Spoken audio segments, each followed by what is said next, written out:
coming to Seattle in early August is the 3rd annual Seattle Art Fair, and here with the 2017 Art Fair overview is the senior curator at Vulcan, Mr. Greg Bell. Hi, Greg. Hello. You look very natty today. I like you. those glasses. Thank you. Let's start with the most basic question, which is, what is an art fair? An art fair is kind of like a trade show.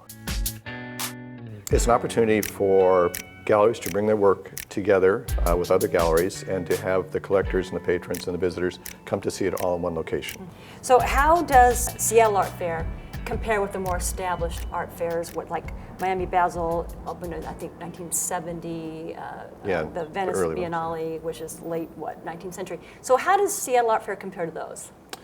I mean, there's longevity. Yeah, there's longevity, there's size, there's a lot of things. The Seattle Art Fair is based on the idea that we would try to use a commercial art fair as the core and then build up from there. Mm-hmm. So we have very active programming in terms of visiting artists, guest lectures, outside projects, bringing artists to do things that are just within the building, outside the building, performances. In real time. Exactly, right. Yeah, during the run of that fair.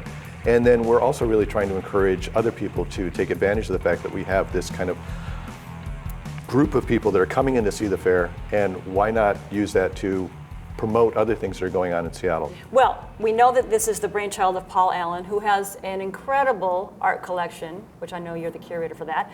Why did Paul want an art fair in Seattle, and was he nervous at first that maybe people wouldn't come? Well, I think the reason he wanted, which is just some of the reasons I was just talking about, is that here's an opportunity to really excite people about what's going on in Seattle, to bring Seattle to the art world, to bring the art world to Seattle.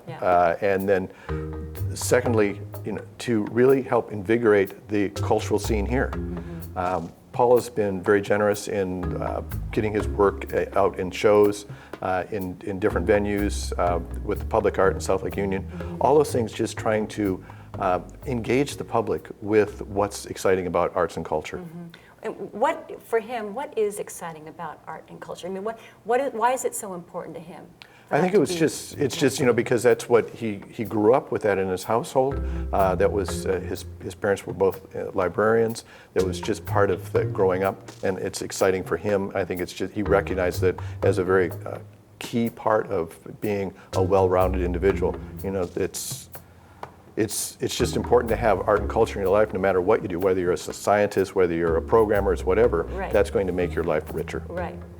So how do you get national, international, blue chip galleries to want to come to the upper northwest corner of the States? It's been a very interesting conversation, because at first thought was, they'd think, well, why would we want to do that? Right. And then the conversation continues. Well, you realize that we do have a core group of art collectors here, and they were familiar with some of those people. But we also have a wide range of younger collectors here that perhaps would be the right new audience for them. Mm-hmm. The first art fair that we did was a smaller venue, and we had very good luck with bringing in very good galleries. We had good people. Names. Yes, exactly. Mm-hmm. And we were very excited about that. And then the success of the programming, the success of the turnout, the success of the collectors coming allowed us to do the second one and the third one. So we continue to grow both in number of galleries, quality of galleries, and the programming also. And did people buy that first year? Yes, they did. Buying? Yeah. Which is kind of the key. Yeah, it's always the key. Yeah, if you get them back.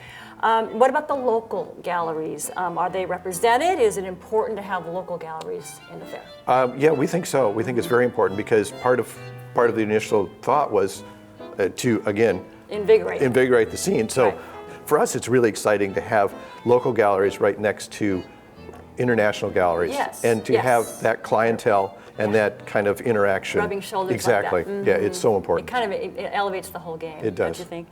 So what would be the one thing you would, a practical suggestion, to make this the best experience as an individual, other than like wearing comfortable shoes or something like that? Well, that is key. That is key.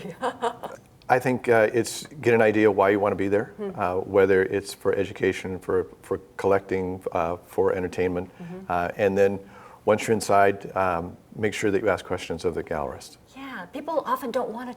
They feel afraid to ask questions. They're going to feel like dumb, or I have to buy something. Or Right. Yeah. You don't have to buy anything. If it's not something you like, you go to the next one, Right. and you talk to them, and you find out what's there. You don't have to like it, you don't have to understand it, but you can ask questions and engage Right. on it, right? Just Right. expose yourself to stuff. Yeah, exactly. Right, right. All right, thank you so much for telling us about it. I'm so glad it's back for the very third year. Yes. So mark your calendar for the Seattle Art Fair. It descends on Seattle August 3rd through the 6th. All the information is on Seattle Art Fair website. Will you give me an art piece, maybe? Would I give you? Yeah, from the fair, just between you and me. We'll talk. Yeah, I'll see what I can find. Yeah. Great. I knew this was going to be a good interview.